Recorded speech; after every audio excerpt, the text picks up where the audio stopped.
I love to hear the sound of waves. Hello, everybody. Hi. Are we all excited to be here today? Yes, this is the last.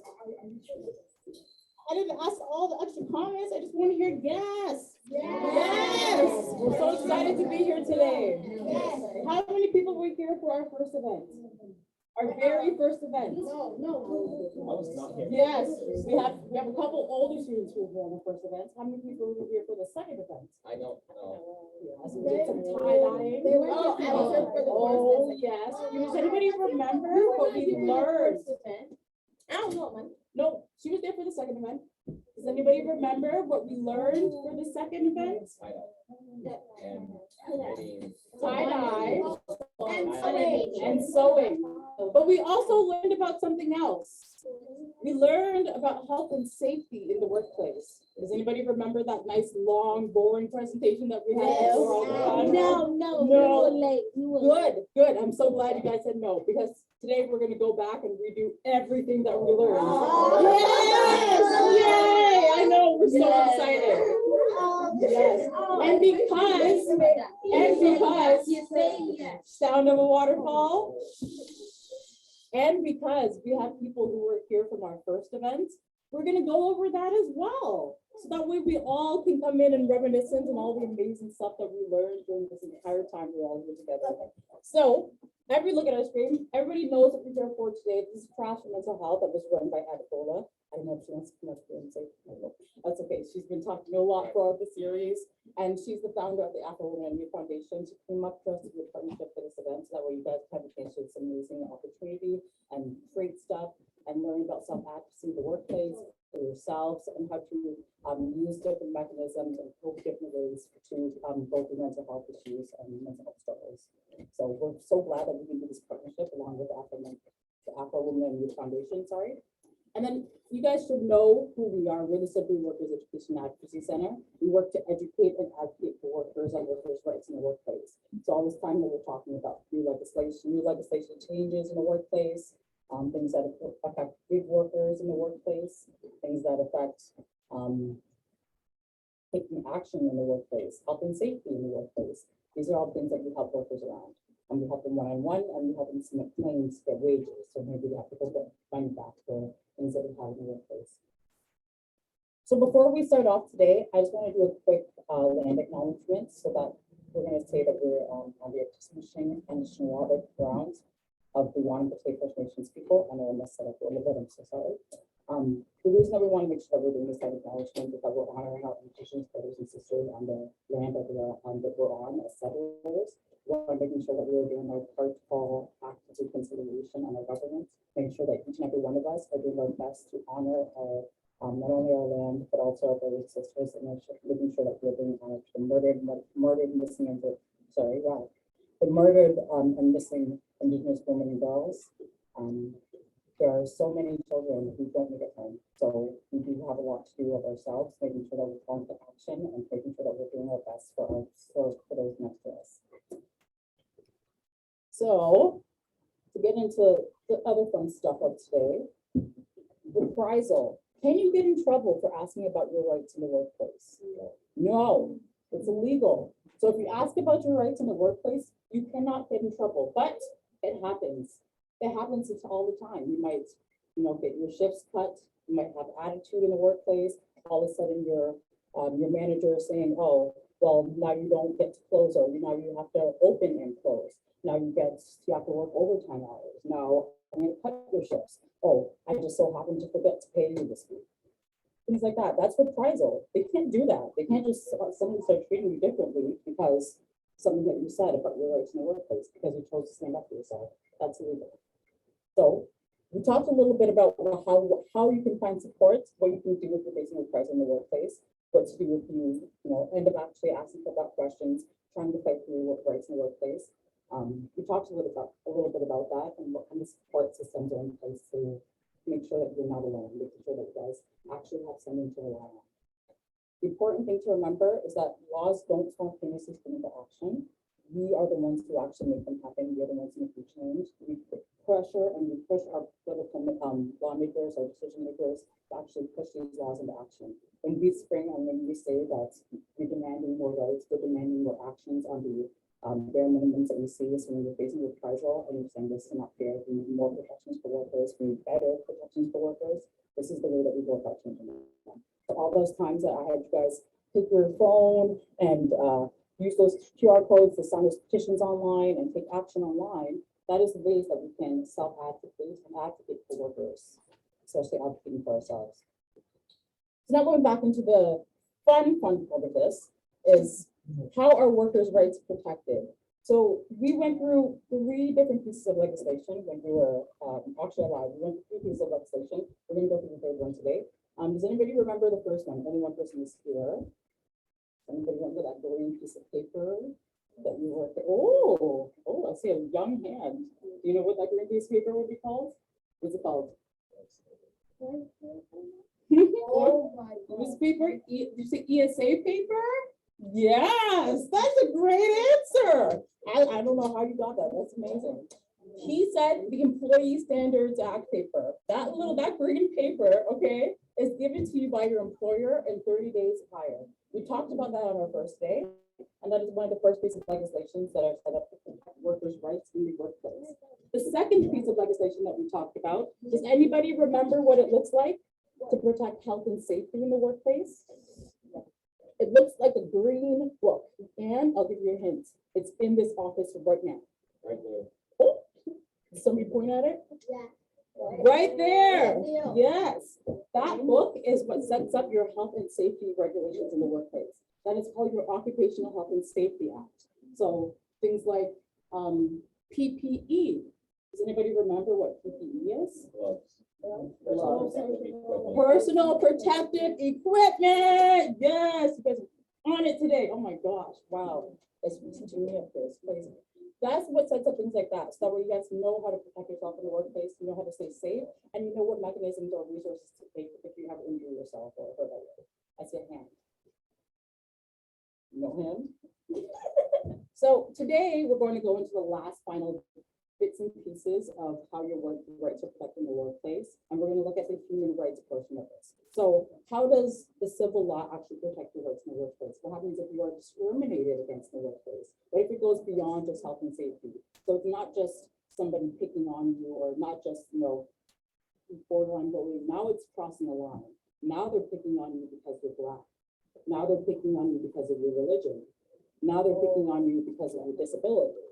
Now it's crossing a much bigger line, and there are more protections and there are more resources set in place to protect you for that. So we're going to talk a little bit about that today. Some of the other things that we talked about were protections for gig workers, which is a completely new legislative piece that was put out this new year, or upcoming year, thanks for it. And we talked about that digital platform-based work if you're doing work online, and the really, really, really limited and basic protections that are put up in that act. We also took action about that, which we're going to do again today. We're going to go over that again today, guys. So to bore you guys even more, I want you guys to look at this lovely green piece of paper here. As my lovely friend over here said, this is the ESA, that Employee Standards Act that sets up the bare minimums in the workplace. I see a hand. No hand. So this sets up your bare minimums, your bare wages, hours, leaves. Does anybody know what's the bare minimum that you can be paid at work? $14. Okay, so what if it's $14.10 if you're how old? 15. 20. Under 18. So 15 works as long as you're under 18 and you're working in you're a high school student, or sorry, you're a student still in school. Under 18, you're going to be making a student minimum wage, which is $14.10, as my friend in the yellow said. Oh, there we go. What happens? So what's the minimum age that we can work? 14. 14 is our minimum age of work. What if I wanted to work on a grill?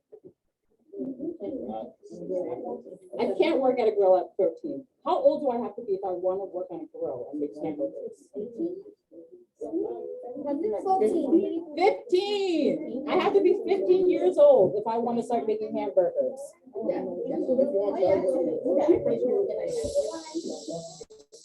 My friend is talking and I can't hear him. Why do you have to be older to work? Does anybody think they know why you would have to be older to work the harder jobs or the more dangerous jobs? Because you're at that age where you're more responsible. Maybe. Because you're much smarter when you're older. Maybe. And you're much stronger. And you're much stronger? Are you stupid?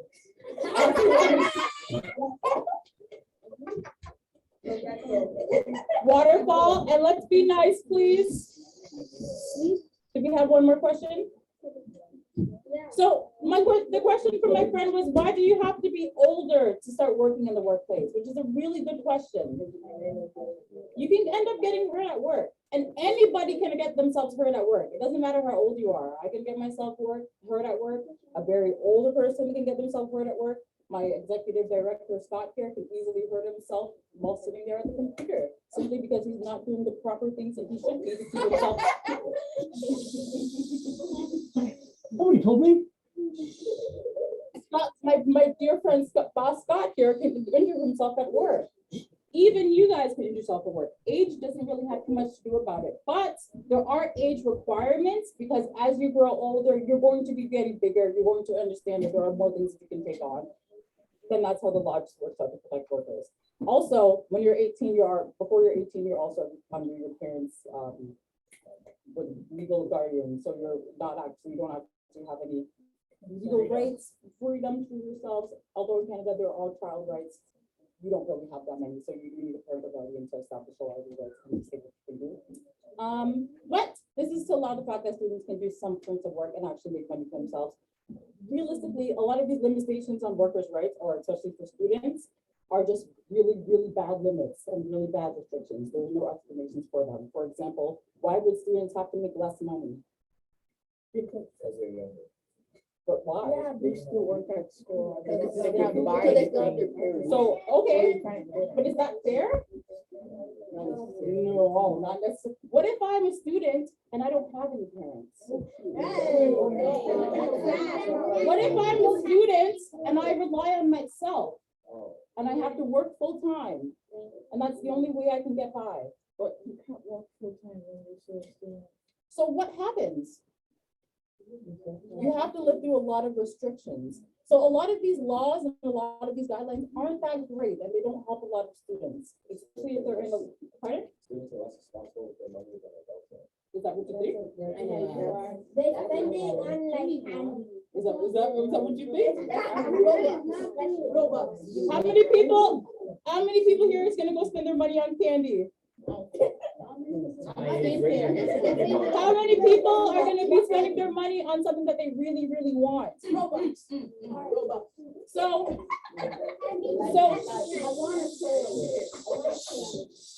I really want to hear what I'm saying, and I really want to hear what my one friends are going to be saying when you guys ask questions. I can't do that when everybody's voices are moving, so I need your mouths to be closed, please. A lot of these restrictions don't make sense, and they don't need to be put onto workers' rights. And also just save your money up and get the stuff later. Exactly. Students know what they're going to do, and a lot of young workers are very responsible for their money.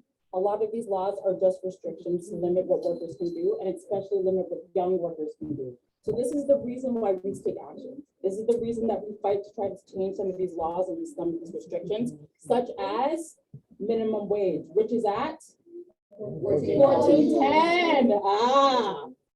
Okay, time and work. Does anybody know how much time off that you get if you work 5 hours of work? 15 minutes? That's all I get? 30 minutes. I get a 30-minute break if I work 5 hours of work. That they robbed you. They definitely robbed you.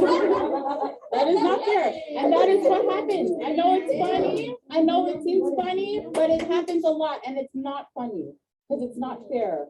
Too many workers get tricked out of working overtime or working on their break that is unpaid. So you have to work for free, extra work, and then don't get extra break. You don't get extra time off, and you don't get extra money. That's not fair. These are more restrictions and more limitations that are especially on young and student workers. Does anybody know what this little piece of paper is that you have to get if you ever quit or leave your job? ROE!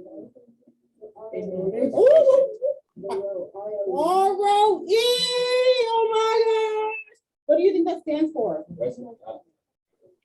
Record of employment. So why would you get this record of employment if you quit or leave your job? Or like when you apply for a new job. When you apply for new jobs. So when you go and you leave your job, you need this record of employment to say that this is what you did. I worked here for this long, I got paid for this much, and this is what I did there. This is the person that I left my job with. He fired me, I quit them or whatever, and this is who you can contact. When you go to apply for EI, if you need to get some money after you lose your job, this is what you're going to need to go apply for that. You're going to need an ROE. So last time we were here, or the first week that we were here, we were also talking a little bit about exemptions in the workplace. What happens if you're exempted from the Employee Standards Act? I mean, if you're not actually included in some of those protections and some of those safety mechanisms and resources, who's there for you? So we talked a little bit about independent contractors, people who are not included. If you're not included in the ESA, that happens because we're not looking and facing forward. That happens because we're not facing forward. That happens because we're not facing forward. That happens because we're not facing forward. That happens because we're not facing forward. That happens because we're not facing forward. It happens because we're not facing forward. So what happens when we're exempted from the protections in the Employee Standards Act? And you're not covered by those very, very strong protections, like that we were just going before, those minimum wages as limited as they are, those breaks as limited as they are. So if I not even have a protection that says I have to be paid $14.10, what happens? Maybe. I'm an independent contractor, so my employer can maybe pay me whatever it is that we agreed upon. It could be more, it could be a lot less, it would be whatever your agreement is. Sorry? Nobody would agree for 1 cent, but I mean, if you get tricked into it, it might end up being that. Or you could be working for free. You could be a volunteer. You could be volunteering your time. We have some volunteers here today who are going to record. You can see at the door. So I think she might be stuck there a little bit later. But she does a lot of work for free. You might be dealing with an intern or a trainee. Interns do work for free. If I'm being trained at a job, do I have to be paid for the training? Really? So I can go and do the training and they don't have to pay me? I have to pay them to train me? Why do they pay you for training? You're supposed to relearn. What is supposed to be so does it count? Yes, it does count. What do you mean why does it count? Because we have to be, you're still doing the job. Yes. So if I'm being trained, if I'm training and I'm still doing the job, if I'm being a cashier and I still have to cash out people, which with them, I might be doing it carefully. I might be doing a really bad job, but I'm still doing the job. If I have to make coffee and I made the worst coffee in the world for my dear friend Scott here, and he had to drink it, but I'm a trainee, it's still coffee. I could have to go remake his coffee 5 times, but it's still coffee, and I still get paid for the work that I did. If you ever do training, you have to be paid for the work that you do. Can I be trained and paid at a lower rate than what I agreed upon? Yes. How low can that rate be? Did somebody say minimum wage? Yes, you did. You did, yes. So that means that if I'm being trained, I can only be paid as low as the minimum wage. That means, what is my student minimum wage? $14.10. So that means if I got hired for a job and I'm being trained, how much does he have to pay me for this training hours? $14.10 an hour. Okay. So we talked last time as well about digital platform work. So this happens if you're working online as a gig worker, if you deliver for Uber, if you deliver for Skip the Dishes. How many people love ordering DoorDash and getting all the food online? Yeah. Some people, older sisters, maybe you have your older siblings who order food online. Well, these people would be working for those delivery drivers, delivery services. So people who work for Uber Eats, people who work for DoorDash, the limited, very limited protections that have come up for these people who are gig workers are things like those minimum wages that we were just talking about, things like those break times. So here's the thing about gig workers. There are actually very limited restrictions, very limited protections for them, and they probably would get paid less if they end up eating somebody's food, but I'm not too sure what all the restrictions are because there's not enough. One thing is that their minimum wage is very, very low. They would actually get paid less than $1 an hour. Can you believe that? How many people would like to get paid $1 an hour here? What? No. I would. Who wants to get paid $1 an hour? Put your hand way up. Only $1 an hour. $1 an hour. So if all the work that you do, all the work that you do in a day, and your friend is making $15 an hour, but because you work online, you make $1 an hour.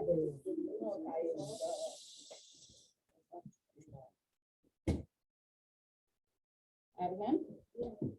So you want to make $1 an hour? Is it fair?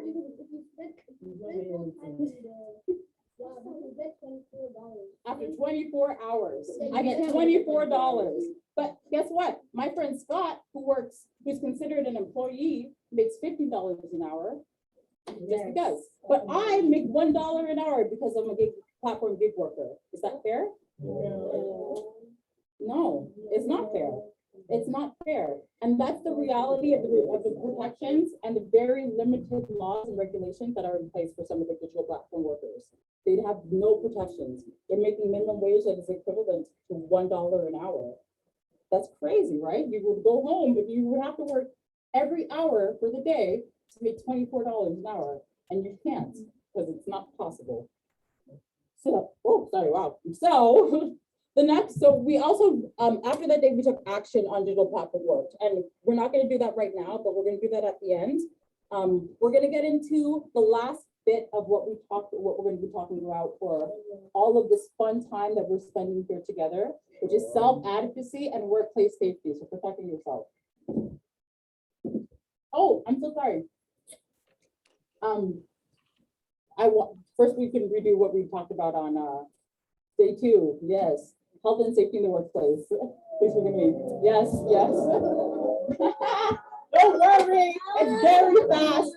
Y'all guys already said it. What is the PPE? Personal protective equipment. Yes. Who is responsible for keeping people safe in the workplace? Ourselves. Who else? The employer. Who else? The employee. The employee. So me, the employer. Who else? Who's the last person? The people around you. So there's going to be one more person that's going to be in between me and my boss. What is that person called? Employee of the month.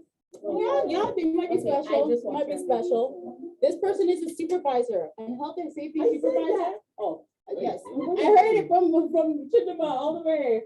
So she said, supervisor, you might have a health and safety rep or supervisor in your workplace. That person's going to be in charge and responsible of also keeping you guys safe. What is one of your responsibilities as a health and safety rep or as a, I believe it's on the floor there. What is one of your responsibilities working in the workplace, keeping people safe? Yeah. What is one of your responsibilities to keep people safe? Yep, so that means you have to speak up. If you see something, if you see something, you have to say something. That means you have to report it if you see danger, if you see danger. Self-advocate. Yes, thank you. These are different ways that everybody's in charge of keeping everybody responsible and everybody safe in the workplace. What are some examples of PPE? You guys already had some before. Gloves, boots, glasses, goggles. Yes, yes. What are some types of hazards that you might find in the workplace? Smoke.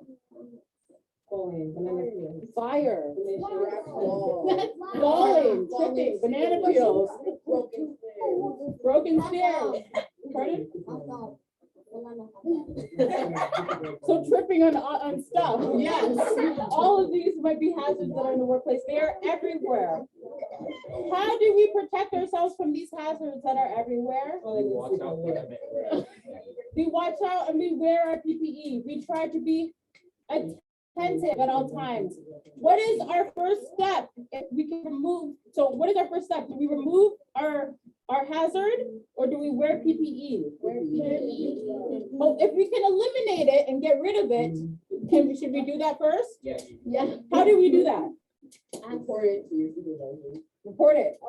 What else should we do to get rid of it? If it's not that, then just take care of it yourself. Should I be taking care of it myself though? If it's not- someone for if it's help. not- Ask somebody for help. Always get help. What's my next step?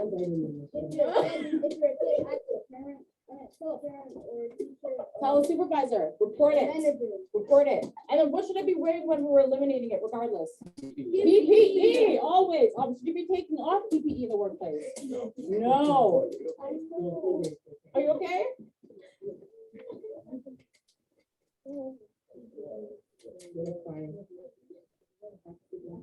Okay, almost done, guys. Almost done. I know. So, one of the new amendments that were added on to the Occupational Health and Safety Act has to deal with something called naloxone. Wow. Naloxone. People know how to say it. I can't get that word. Naloxone? Naloxone. Wow. Kids. Laxone kits. Ooh. So, no, it's not TT. It's just not TT apparently. So why do you think that workplaces might be needing these new kits to keep workers safe? Sorry? Let her answer. Answer then. It's I need to OD. So we won't go too deeply into what happens when you OD, but these kits are supposed to protect workers if they ever in a situation where they may be experiencing an increase of something that they need. Yeah. So a lot of workers might rely on opioids, such as maybe it's Tylenol, maybe it's something that helps them because they got injured at work. A lot of workers have been living off of injury. A lot of workers might be living with a disability, might be living with a hidden disability, it might be a disability that resulted from work. They might have gotten injured from work. All of these things can start or cause workers to need supports, to need systems, need resources that cause them to rely on certain things. Because of this, Naloxone kits are in workplaces, the same as you might see something called a first aid kit. What comes inside your first aid kit? Bandages. Bandages. What else? Those things Alcohol spray. Alcohol swab. Things, I was gonna say bandages. things to protect you. and things that can make sure it doesn't get infected. Things to make sure you don't get infected. Things to keep you safe. To protect you in case you what? In case you cut yourself, in case you hurt yourself, in case you injure yourself in the workplace and you need support. Now, Naloxone kits are mandatory and required in workplaces. So if workers get hurt, if they're injured, or if they need support from a Naloxone kit, it is now there to supply them with support. We're not going to go too deeply into why this is here, but my lovely friend Chindama said that if a worker overdoses, so if they OD, they're going to need this. So if they take too much medicine, and they need this because they might need medicine for their disability, as I was saying before, they need the medicine for injury at work. But if they need that and they take too much, they might need this. This is something that might come in handy just in case. Do we take too much of our medicine on purpose? No. No. Do we take limited amount? Do we take what our doctor says? Yes, I agree. Okay. So if we ever need this, we know where it is in the workplace. Today,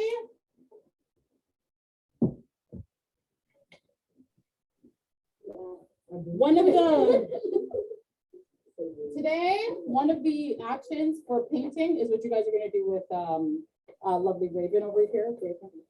She's gonna be our painting facilitator. One of the things that you guys are going to do today is actually create some art related or designing, bringing attention to overdose awareness in Sudbury. Does anybody know those crosses that are downtown? Yeah. Has anybody seen them before? Does anybody know what those crosses represent?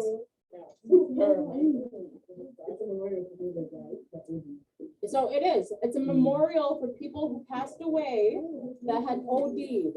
So they accidentally took too much medicine. They took too much medicine and they How do OD'd. you accidentally take too much? We're not gonna talk You don't about that. accident.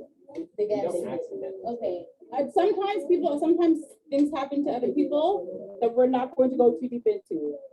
But we're talking to right now about overdose awareness. We're talking about supports. Hello?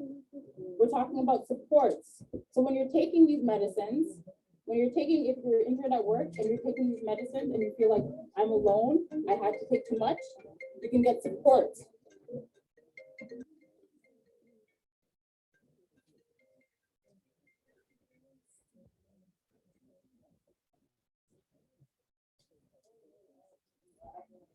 So if we ever, somebody actually said a really good question, how do you overdose or how do you get addicted to these things? What happens if I'm injured at work and I feel like it's not working? Take too much. I might take too much. What happens if I feel scared and alone? What if I don't know where my support systems are and I don't know where my resources are? What if I don't feel like I have any friends or someone to reach out to? So depression, anxiety, all of these things. Oh, yeah, I'm gonna take it. I'm gonna take it. Thank you. So all of these things can increase added pressures, and we're not looking at the front. We're not looking at the front. We're not looking at the front. We're not looking at the front. We're not looking at the front. So all of these things can increase pressures. They can increase mental health pressures, and then they can increase feelings of alone and anxiety and depression. They can cause people to OD as well. They can cause people to accidentally take too much medicine. So we're going to talk about awareness of how people can maybe take too much medicine sometimes, but they still need the supports. People still need to know that the resources are out there, and there's ways of getting connected to them. When you guys are painting with Raven today, there's going to be extra purple. There's going to be extra, what do you call it? Red, black. There's going to be extra colors, but it's going to be mostly extra purple. Purple is mostly used for opioid awareness. So I would really appreciate and hope that you guys can do something to design a self-advocacy poster that is designed to stand up for opioid awareness. We're going to do what we can to present more support, to share that there are resources, to share that there are support systems. I don't know where you put your voice. Did you have a question? So we're going to be talking about resources, support systems that are there, connections, so that when people don't feel alone, so they don't have to take too much medicine. Okay? If you guys want to look at this poster and get some more info, it'll be with Raven during the painting facilitation session.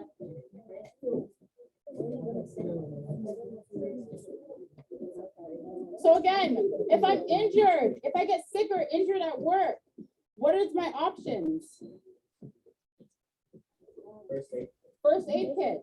What happens if it goes past the first aid kit? If this is necessary, if it's an OD, if I'm taking too much medicine, if that's the situation, what happens if my injury causes me to go to the hospital? So now I have to go get support. Now I need more support. Now I need more leaves. I'm going on W.S.I.B. So now I have to report my injury to the W.S.I.B. system, where it goes, when my injury goes past my first aid kit, past anything that can be handled within the workplace, and I need some more support. So I have to go to the hospital. The W.S.I.B. is going to give me compensation. They're going to work to give me time off, and they're going to work to make sure that I am properly handled so that way I can continue to live a life while I might also be dealing with a disability, dealing with an injury now.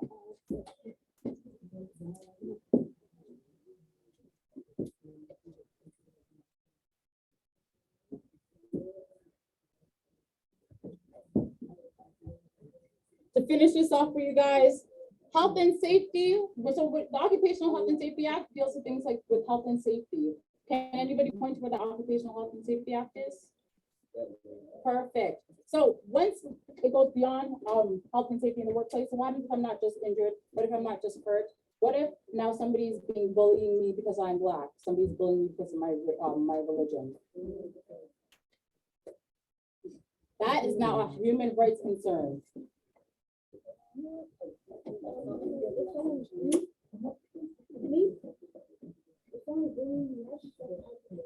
You have to self-advocate for yourself. So you have to start standing up for yourself. You have to try to do what you can. Of course, you might be alone in the workplace. You might be experiencing whatever the situation is alone, but you can do what you can. You can document. You can take note of whatever is happening. I can write down all the comments that they said to me. I can record them, and I can tell somebody. I can make sure I'm getting support in the workplace. What if it's my boss who's saying new things to me? Report it. You can report it to the. I can quit. Report it to the head. Just CEO. Report it to. I can report it above my boss. There are connections above your boss you can typically report to, depending on your company, depending on your system. But there is also another above. You can go also above your boss by the ministry of from going to the Human Rights Tribunal. So when you report to the Human Rights Tribunal and you say, hey, my boss is being racist towards me. Hey, my boss is being anti-discriminatory. He's being discriminatory to me. He's being discriminatory on religious grounds. He's being discriminatory on my age. He's being discriminatory on my disability in the workplace. You would go towards the Human Rights Tribunal. And we're not going to go too deeply into the Human Rights Tribunal. But I do want to talk about the areas in which the Human Rights Code is actually going to protect you on. So things like your age, things like your race, things like your disability, your family status. But again, I'm going to have to meet you there. It's not good. And this time you're looking forward. So yeah, you're right. That's fine. Things like your gender. So if I let's say I wanted to go apply to a job and my boss said, oh, we don't hire females here. Is that allowed? No. Why not? Sexism. That is a human rights violation. What else? What if I tried to go get a job and then I said I needed a accommodation? So maybe I was in a wheelchair and my boss I need a ramp. Can my boss, is that allowed? Can I ask my boss to put a ramp in? Yeah. Yes. But what if it can afford it? So then that might happen. Then maybe you might find a new accommodation, you might find a new system, you have to find a new job. But if your boss cannot accommodate you, then there is nothing they can do. That's it. It has to go through any hardship, and that's so much you can do. But if your boss can accommodate you and it's a request that's not unnecessary or it's not beyond any hardship, such as a ramp that can usually be temporary placed in, something's gonna happen like that, something's gonna change. Maybe it's a request to work from home. Maybe it's a request to simply have anything supplied to you in the workplace. Simple things like that, they have to accommodate you for. Can my boss ask me how old I am? Yes. It has to be on a job. So what can they ask me? What can, if they can't ask me how old I am, but what can they ask me? They can ask me your past job references. Of course, they can ask me about past job references.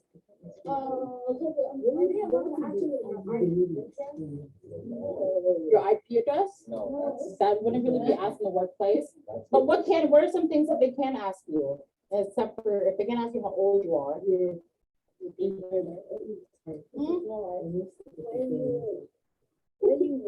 They can ask you your date of birth with legal information.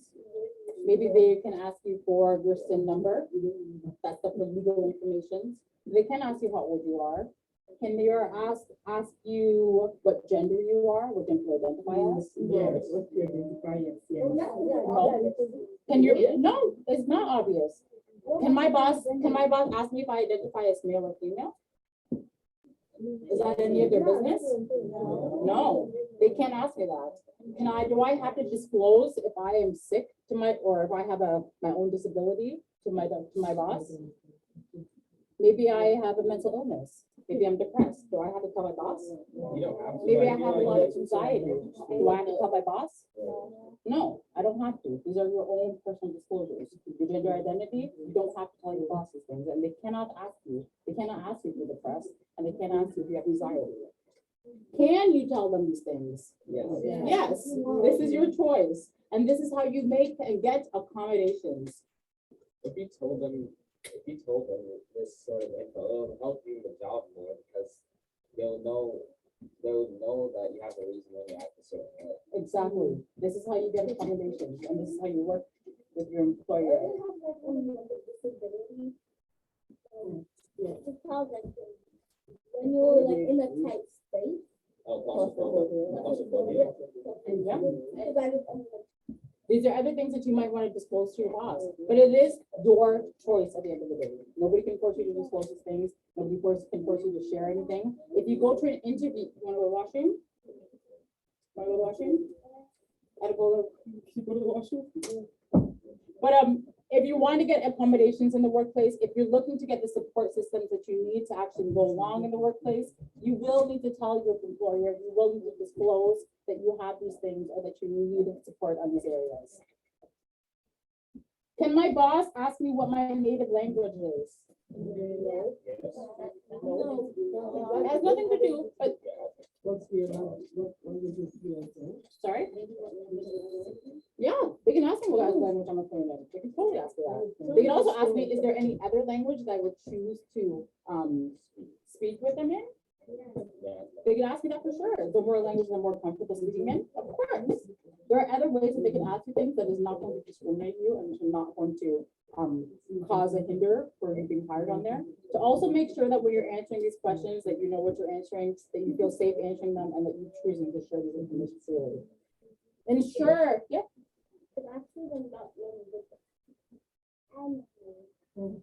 Ensure that if you ever ask, or if you're ever being asked for these information, if you ever don't know what you should do in this situation, that you're documenting it. If you ever go to an interview and your boss asks you something weird, write it down. Write down the comments, take a notes, making sure that you're documenting these things helps yourself much more in the long run. Should I be saving things like my pay stub? My pay stubs. Yes. So after I get paid, when I get every paycheck that I get, and my lawyer gives me my pay stub, should I save that? Yes. I should. Should I save my ROE after I quit? Yes, I should. Should I say, maybe I got written up one day, should I save that? Are you sure? Yes, I should. Why? In case it might, in the case it needs to come up again, in case it needs to help you too. If you have to file a claim that says, I didn't do that, and I did get a report on this, which is putting something else, and your employer saying something else, you only have this to rely on. This is what you can go back to actually pull off, to say, this is my paper trail. Should I be telling a witness about what's going on that I trust? Yeah. Yes. So you have no proof. I have no proof, so I have a witness and I have something to rely on. Should I tell the supervisor? Yes. Who can file a claim with the Ministry of Labor? Do I have to be a lawyer to file a claim for unpaid wages? Can I be a student if I file a claim? Yes. So I could be anybody if I file a claim for unpaid wages. What if I face reprisal? Who can file a claim? Who can get yourself? Who else can file a claim? Or maybe if you can say your friend to help you. Yep. If you want to get some legal support. If you want to say you got a friend, there are options to say, yep, and I got support with filing this claim. Somebody that you trust. Anybody can file a claim. You can file a claim on your own behalf. You get support, somebody else to help you file a claim. You get that as well. Can I file a claim if I was racially profiled? If somebody said that they didn't want to hire me because I'm black. Okay. What if my boss stopped paying me my wages and then he suddenly said, you're fired because you're black? Can I file everyone I know? Yep, but can I file a claim? Yes. There are many ways that you can do, or many things that you can do so that you're protected, that way you're not alone in the workplace. You have you have 1 year to file a claim if you are being racially profiled, if it deals with discrimination, if it deals with anything that's under the human rights ground. You have 1 year to turn around and file a claim on those grounds. You have 2 years to turn and file a claim for unpaid wages. So I have to collect money. I only have 2 years to go back and turn off that. So while I live with big kids here, watch certain jobs soon, we're thinking about certain part-time jobs, so I'm thinking about that, thinking about those interviews, thinking about training, thinking about looking at new jobs. These are things that you want to ask yourself, these are questions you want to ask yourself, and I encourage you to make sure you reach back out when you're starting these jobs, that way you get the support that you need, okay? Okay. Okay. Yay! So we're not gonna take action again today because we have very few older kids with us today. But we are going to start getting ready to go into our little areas.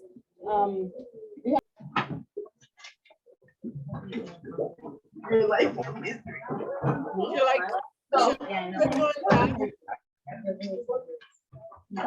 as you know,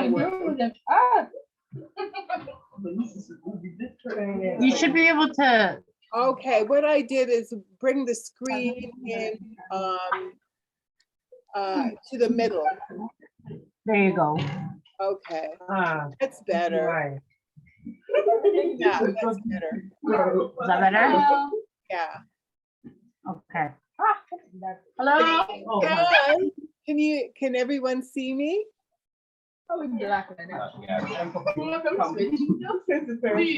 You're so close. okay, shush. Yeah, that's your big ass. Okay.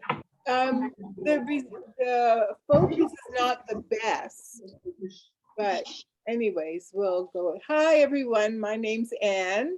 Nice to meet all of you. You have an interest in poetry. So what is poetry? First of all, can someone tell me? Yes, he's talking to us. Okay. It's an art form, right? What else is it?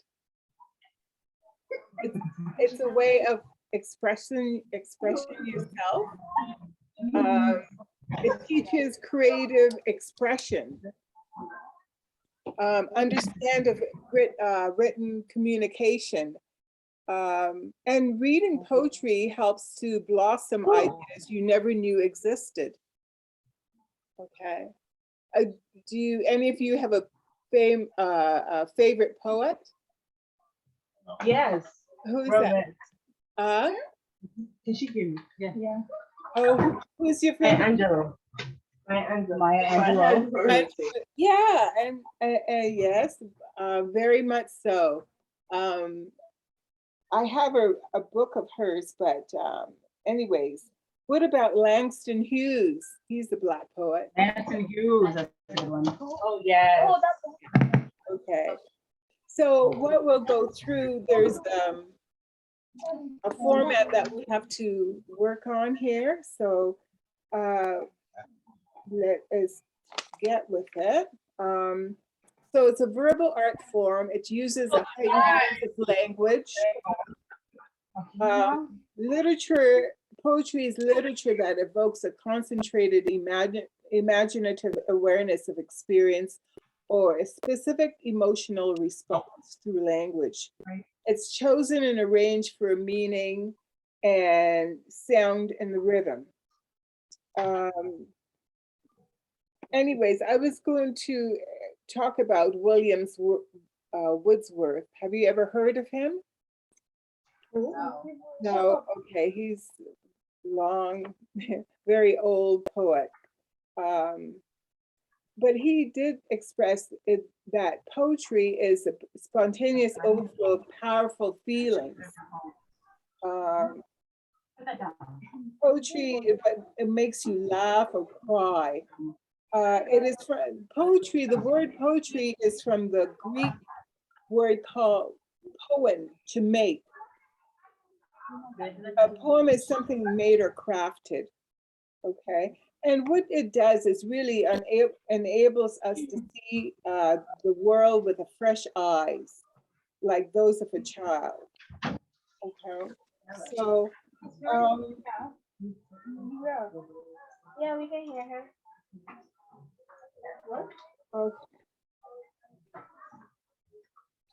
Let's carry on.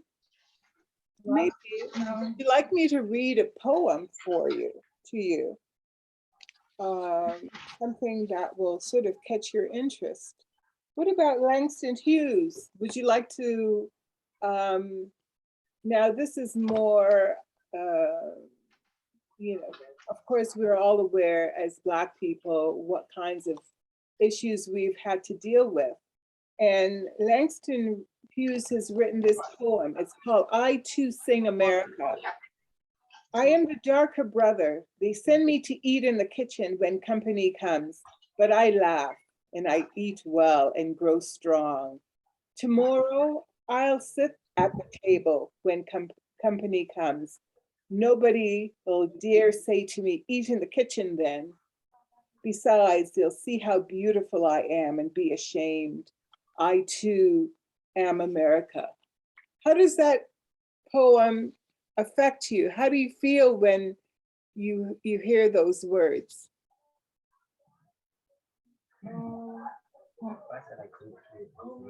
Sorry, what did you repeat that again? Could you repeat it, please? The poem? Would you mind reading the poem again, please? Okay, sure. It's called, by Langston Hughes. It says, I too sing America. I am the darker brother. They send me to eat in the kitchen when company comes, but I laugh and I eat well and grow strong. Tomorrow, I'll sit at the table when company comes. Nobody will dare say to me, eat in the kitchen then. Besides, they'll see how beautiful I am and be ashamed. I too am America. How do you feel about that poem? Confused. No, it talks about like how. Can she see me? Yes. Does it get to you? Do you feel It talks about emotions?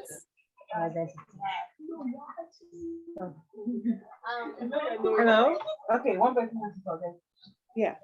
It talks about representation and identity. Like me? Where you don't belong. Okay.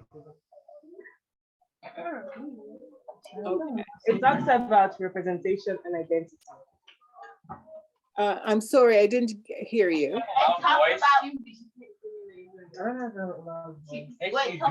She said representation and identity. Yeah. Okay, okay. All right, let's go on to our next topic. What is poetry?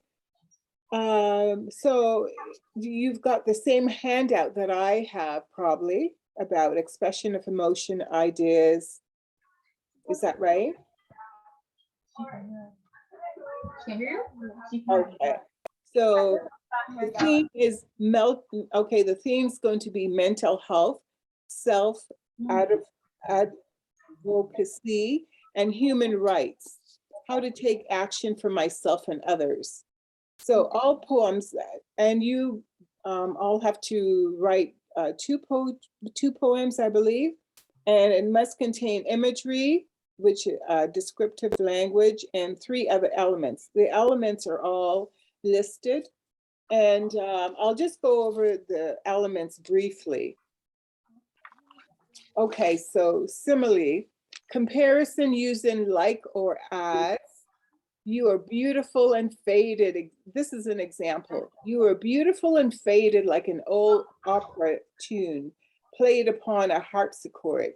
It's a bit of an old example, but the speaker is comparing a woman to an opera tune that played on a harpsichord, which is a type of piano.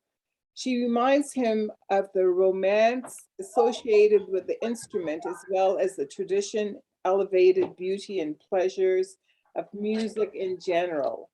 So that is simile. And idiom,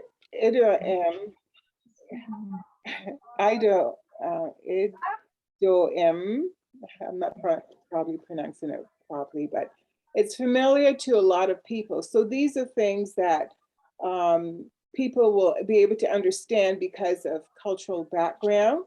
For example, Alice in Wonderland, the Mad Hatter, it comes from the real life illness that people suffered. They went crazy because there was mercury in the making of these hats. So that is an example of idiom.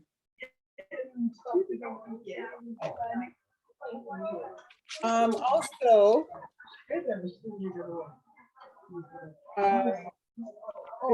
lyric poetry. It's mostly concerns itself with emotional life of the poet. It is written in their voice and expresses strong thoughts and emotions. There is only one voice in a lyric poem, and we see the world from that single perspective. Most modern poetry is lyric poetry, okay, in that it is very personal and introspective. Okay, so I'm going to read you another poem. That's good, actually. But that's loud. No, that's absolutely. Now, this is from a Black poet. His name is Robert Gordon, and his poem is called Three Little Birds. Three little birds pitch on my doorsteps with simple ease and coy, their presence a bundle of joy. They cease from toil with little care, singing sweet songs, they linger there, their eyes beaming in the magical air. The singing cease, they peck around at scattered seeds on the ground. Now twittering inevitable skyward bound, flying away to greet the sky with fettered wings, they soar so high, they streak away no longer nigh. This is by Robert Gordon, a Black author. Okay, so that's, this is, it's about what how he sees the situation.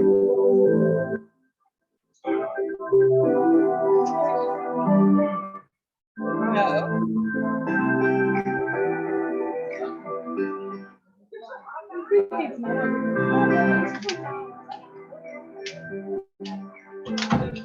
Just start playing. Who's connected Okay. to it? No, Okay. Are you there? Are you there? Are you playing music? No. Yeah. I'm wondering, can all of you see me? Are you playing music in that? No, I'm not. Says he's not. What's going on? Did you guys hit something? Maybe nothing. Hello? No, I'm not playing any music. I cannot see, I don't see the, No, I'm talking about her. Oh, shit.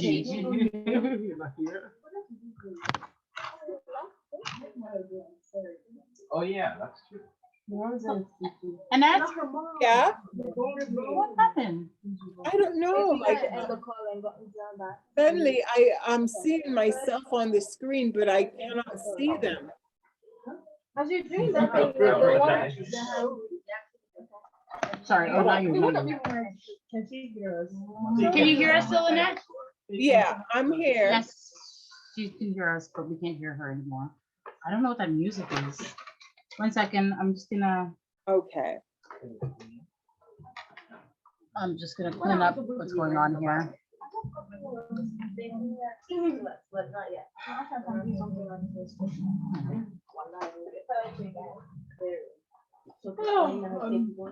Oh boy, it is hot. Now you know. I don't know why you turned on the heater. Well, you let it smell like something you drink.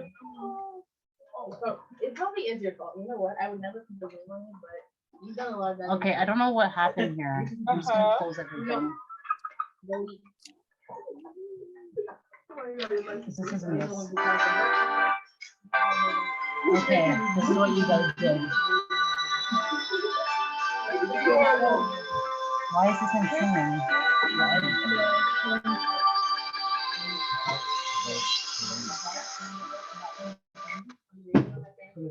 Why?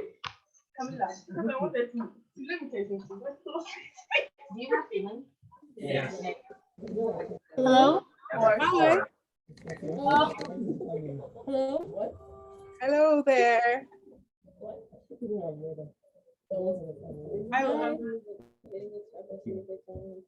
we hear you? I don't don't know what happened. Can we hear you?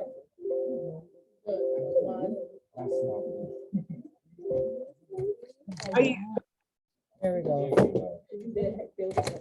Oh, Jesus. This is your.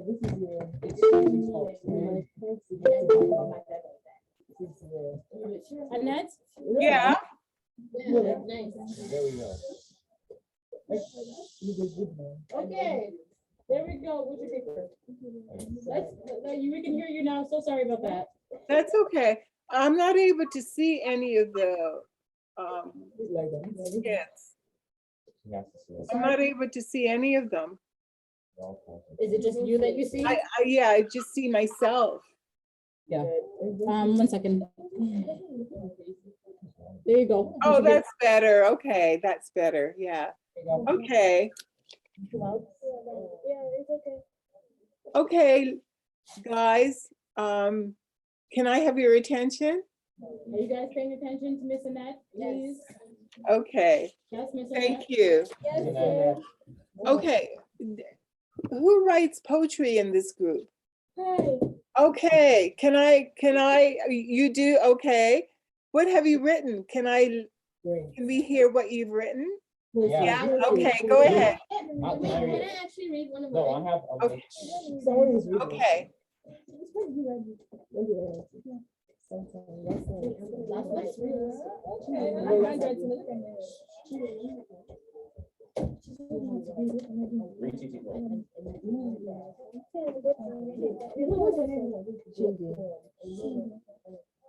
okay, go ahead. Oh, pain and purpose.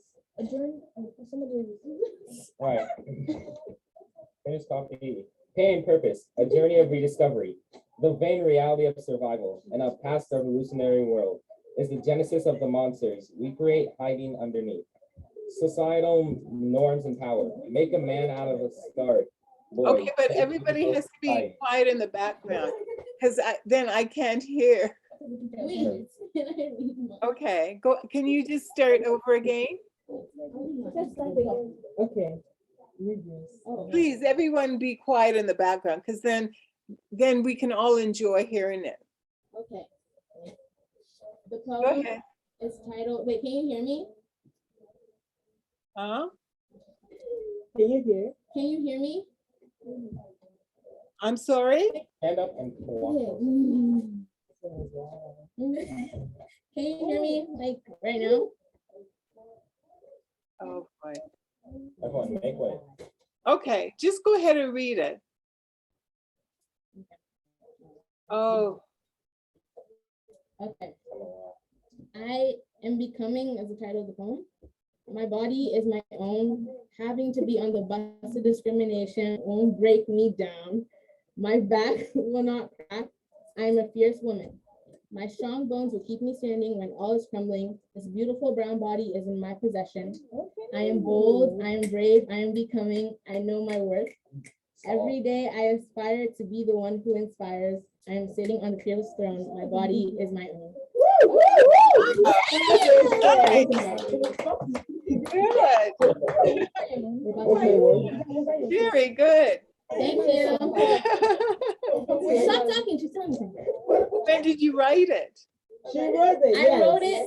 Yes, I did write it. And when did you write it? Sorry, what? What did you say? When? I wrote it a couple of months ago when school was still in session, like in March or something. We were supposed Yeah. to write a poem. Yeah, Yes, I yeah. wrote it when school was still in session. Okay, good for you. That's great. And the other poem, I didn't hear it. I didn't hear it. I wasn't able to hear all of it. The vain reality of survival. Yeah, please.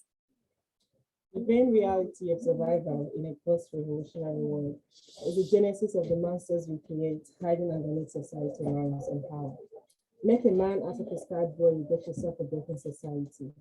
But Papa Emery's not cool. He said, take no prisoners. But Mama taught me how to say a prayer when I hit rock bottom. So my knees hit the floor, palms clapped together, eyes closed, and I call on the words. I smoke my words out down to a mirror, but I turn my prayers into prayers, confessing how my face was like water and oil refusing to mix. I cry to the Lord that even though my song is fading, I am still worthy of the best. And just like that, I count myself blessed among men, given this point of gratitude that I only discovered through meticulous soul searching. Good, very good, very good. Okay.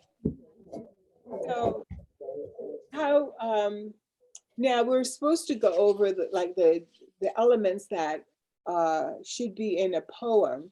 And it sounds like, you know, people are have their different style, which is great. And, you know, there's nothing wrong with that at all. So what I'll do is just go over the elements that should be in the poem, and then maybe someone else can read what they've written. Is that okay? Yeah. Okay. She's going over the elements, and then you guys write right now. Okay. So hyperbole. Okay. So guys, if we just speak one person at a time, because all I hear is, yeah, and just to be respectful of one another, just speak one person at a time, and then I can hear everybody and we can enjoy the session much more, okay? Okay, so hyperbole is an exaggerated statement, usually funny, and they're used as a figure of speech. For example, his brain becomes soft as cheese, his powers of thinking rust and freeze, he cannot think, only sees. So that's an example of hyperbole, okay? Alliteration, poems by like Edgar Allan Poe. He hears the sledges with the bells, silver bells. What a whirl of merriment their melody foretells. How they tinkle, tinkle in the icy air of night. Okay, that's an example. And number personification. Given human characteristic to something that is not human. How happy is this is an example, and this poem is by Emily Dickinson. How happy is the little stone? The stone stands as a symbol for ideal happiness and a perfectly aligned life, devoid of stresses. This is why she describes the stone as a happy little stone. It rambles along the road by itself and doesn't care for human problems. So these are all the kinds of things that you can add to your poem to make it very interesting. Okay, and rhyming, repetition of similar sounds. For example, by Robert Frost, whose woods are these? I think I know. House is in the village, though. He will not see me stopping here to watch his words fill up with snow. Okay. He uses perfect rhymes in the first and second and fourth lines. This is how rhyming is used in this particular poem. And rhythm, well, everybody, we all know what rhythm is, right? The rising and fall of somebody's voice. And I wanted to talk about rap poetry, which is, rap is defined as rapid singing and speaking that uses rhyme, slang language, and musical accompaniment. Now, who's into rap poetry? I can't hear you guys now. Okay. And did you guys know that rap originated in West Africa by the Gurots or bards, which are storytellers in the 4th century and up to an early example of jazz poetry during the Harlem Renaissance. Okay. Modern rap originated where, do you think? Where did modern rap originate? Modern rap from Nigeria. She literally just said one second. If, yeah, person at a time. I remember you saying West Africa. I did too. It's a Uh, Nigeria and West Africa. Are we paying attention? Yes, we are. Okay, it originated in the Bronx in 1970 in the Bronx, New York. And there were hip hop artists who they laid the foundation for the future of rap. Okay, so what I'll do is I'll read you a poem from The Reflection. This is a book that our writers group put together. And I'll read you one of the poems from this book. This is by Teresa Pierre. What a day. Tweet, tweet, trips the bird. Autumn is here. What a day. Leaves are turning brown. Acorns are on the ground. What a day. Branches are swaying to and fro. Still some flowers are rich in bloom. They greet the day. Where are the singing birds no longer there? Autumn is here. Oh, what a day. Is there any particular feelings that, comes to mind as you hear this poem?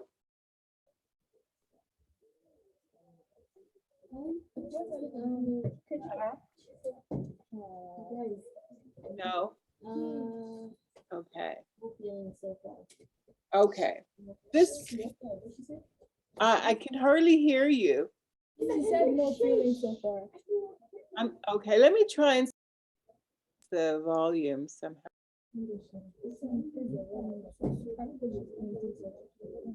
No, I think it is.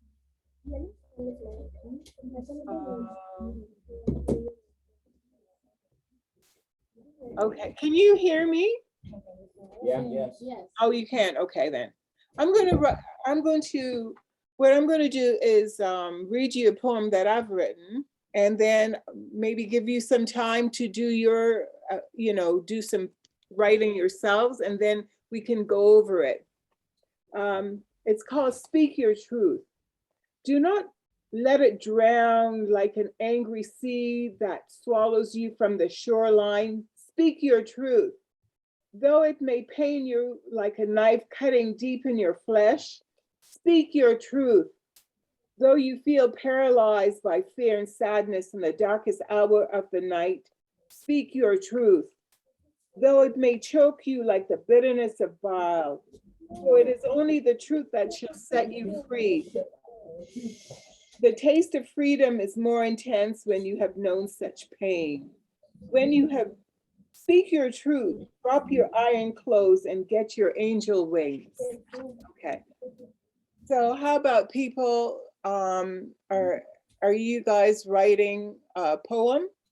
Because I'd like to, go over it. I think you guys are a very creative bunch. Thank you.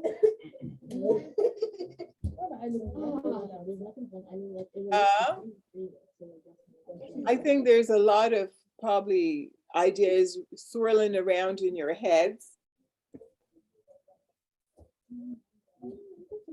Do you want us to write one right now? Mm-hmm. Okay.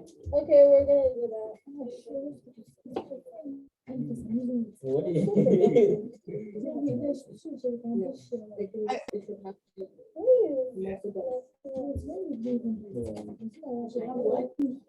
It's the next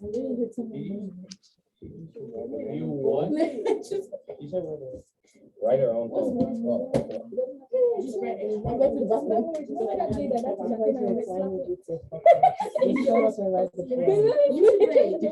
I'm writing. No, you're not. You shouldn't. I'm just taking pictures of my face.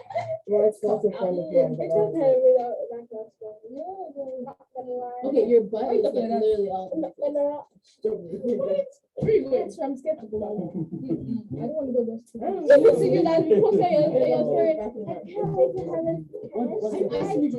Yes, I will walk in this Excuse me, miss. That's pretty hard to I'm supposed to write the poem. About what? What's the thing and what? Anything. Miss, Anybody? Yeah.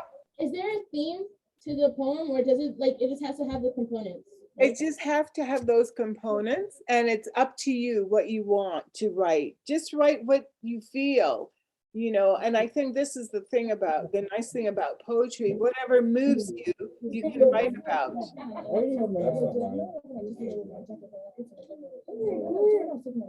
You had that the entire time. I was writing here, The flame is so much better. teach me to fly and I promise to soar. I have no idea. Have you Sorry? the young lady who's standing, have you finished writing something? No, I'm pretty blank right now. I'm trying to get some ideas down. Okay, so what are your favorite things? What are your favorite things? Okay. I'm just kidding.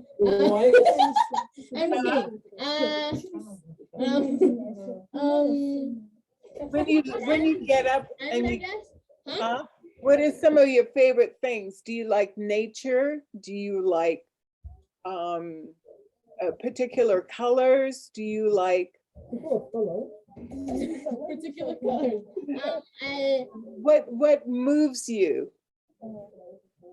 What things do you, when you see it, it moves you? Friendship, I think. Like people. Like which? Yeah, I will find something to write about. You guys need to present something in order to leave.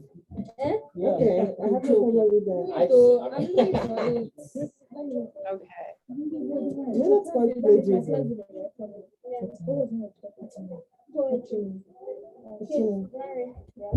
I'm trying to You know, writing, like taking your summer walk to put into your new work. It's Yeah, quite you can use that. You know I got zero for that. I know, but You know I got zero for that from Miss Misha. And then we got if you read like your school's code of conduct, the entire school. Does anyone code of actually- I did not give it to my Yeah. I didn't submit it. I do, but like all that.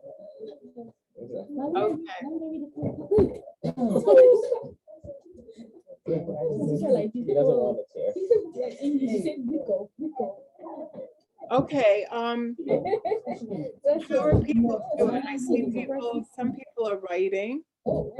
Yes, we're still writing. Yeah, okay. In the meantime, I'll read you this one. This is one of my favorite poems from Langston Hughes. It's called Dreams. Have anyone heard of that one? Who is Dreams? it by? Huh? Who wrote it? Landon Hughes.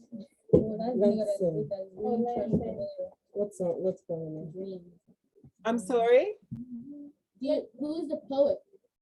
Langston Hughes. I haven't heard Langston. Do not answer the phone.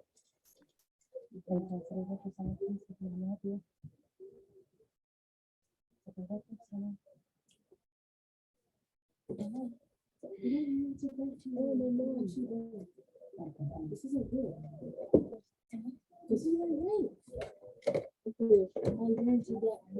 Okay, so this might give you some motivation. It's called Hold Fast to Your Dreams. Hold fast to your She's dreams. not asking. For if dreams die, life is a broken wing bird that cannot fly.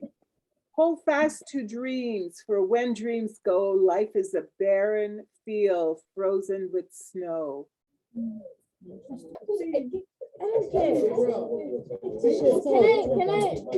Okay, the lady, the young girl.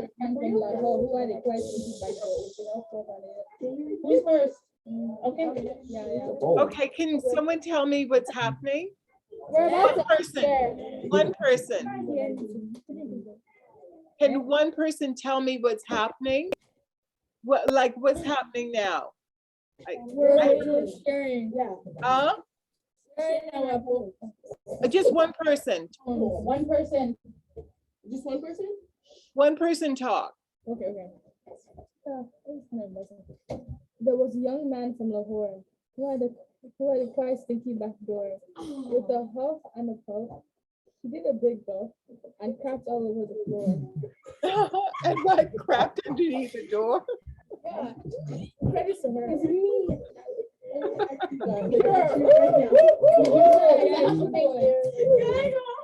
You realize there's a cash prize. Oh, there is? $100. Can I go next? $70 in a second. Can I go I next? want to go next. Okay, so, okay, that's very creative. Can, okay, somebody else read? What did you guys think about her poem? What did you guys think about her? It was really funny. Yeah, it was cute and simple, you know, it was giving. I didn't listen to that. Shows her sense of humor. Okay, who is the next person to read their poem? Me, Oh, okay, go ahead. okay.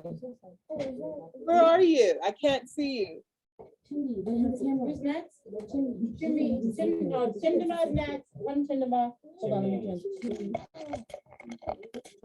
Okay. Okay, so please, everyone be quiet so she alone will talk, will speak. Okay, so it's a very heavy. Okay, what's the name? Teach me to fly. Huh? Teach me to fly. Teach you to Fly. fly. Oh, fly. Okay. Okay, go ahead. Teach me how to fly, and I promise to fly above the line that has crushed us, to bless the souls that have suffered in my silence, and to match our voices into a trumpet and sing aloud. For the days I hear upon us to scream, to the first to listen. Teach me how to fly, and I promise to fly above and tell.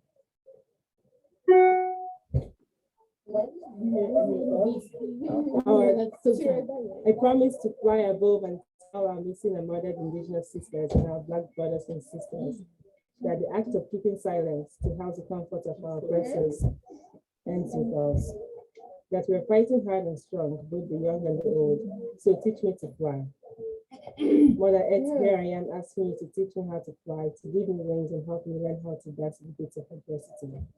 To keep my head afloat when pain seems to drown me, to look into the world in the eyes and tell them that I was blessed from glory itself. That come rain or shine, I'll be the light.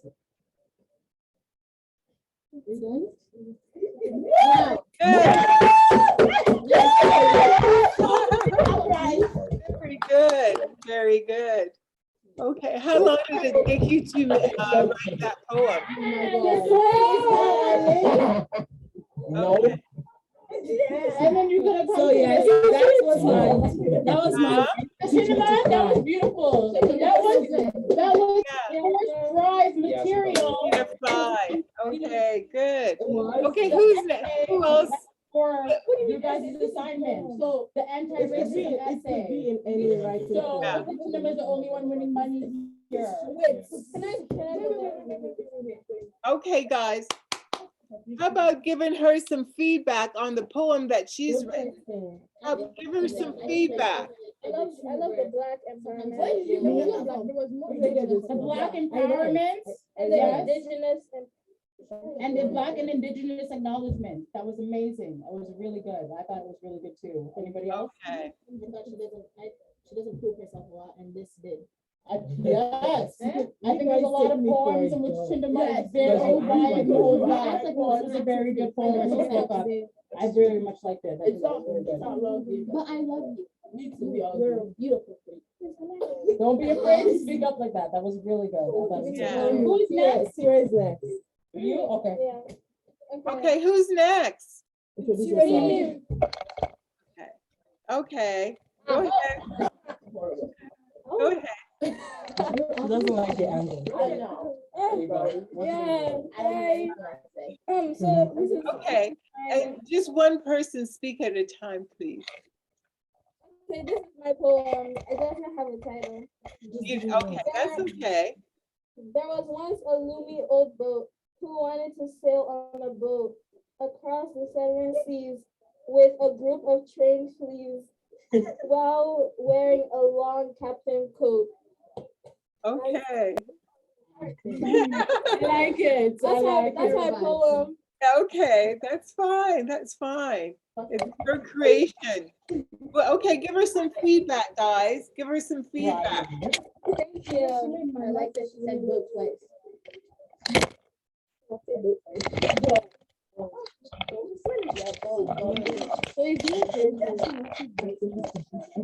there any more feedback? Yeah, give her some feedback. It's really, it has a rhyme. It's giving nursery kids. Nursery, the nursery rhyme is very good and very catchy. I know. She was like, read it. I didn't even listen to Okay. You can be the next Dr. Seuss. What's the name? it. Ayo is next. Who's next? I am reading for her. Okay. This is her poem. No, you cannot. Io is next. What was? Are you ready? Okay, so guys, can I just say, we've got to remember that we're expressing emotions, ideas, imagery, telling a story, and also having some of the elements in it, like perfect personification, rhyme, rhythm, simile. So remember to have that included in your poem, okay? Idioms, Metaphor. metaphors, all done. Okay. I Okay, who's next? Io. Okay, go ahead. speak through her. She speaks through me. Yes. Yeah. Okay. There's no title because we'll come up with that later. Okay. Oh, difficulties with life. Sorry. Yeah. Okay. That's good. Life is pretty difficult. Okay, everyone has to be quiet.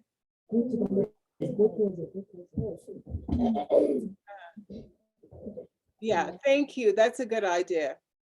The title is Difficulties with Life. Life is pretty difficult. Sometimes I feel gritty, but other times I feel down. The sun smiled down on us. It feels pretty depressing, but also feels stressful. Life gives us opportunities, but is it really worth it? Oh, wow, that's pretty heavy. That was very good. Yes.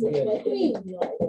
Give us some feedback, guys. Give her some feedback. That's pretty, So short. it sounds pretty dark, your poem. You have to go sit down with it some more. Really relevant, and let it come to a point in which it tells its final story. What do you want to come away with? That's really good. Keep working on that. But Who is next? it's one of the boys. Yes, come. Okay, yeah, what do you got? Let's go. Ending.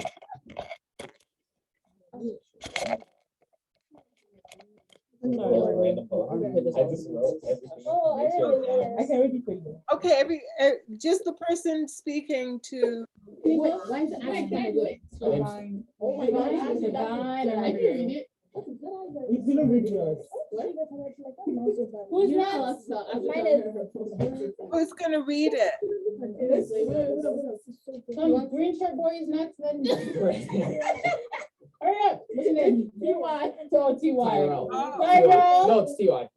Tyrell is next. Let's go. Wait, can she hear me? Yes, she's waiting for The you. sword is how I slay, but people try to ruin my day. I've been trying to keep my anger at bay, and I almost let it out today, but I realized I have to let it all go away. Okay. Oh, Are you okay? Oh, look who's here. Oh, Oh my God. I'm just, Oh, please.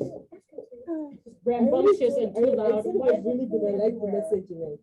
We couldn't hear the poem because everyone was talking. Can you say the poem again? Everybody was talking. okay, I'll say, okay. I'm so sorry. Beautiful dark skin, white teeth in a small room. This is where we meet.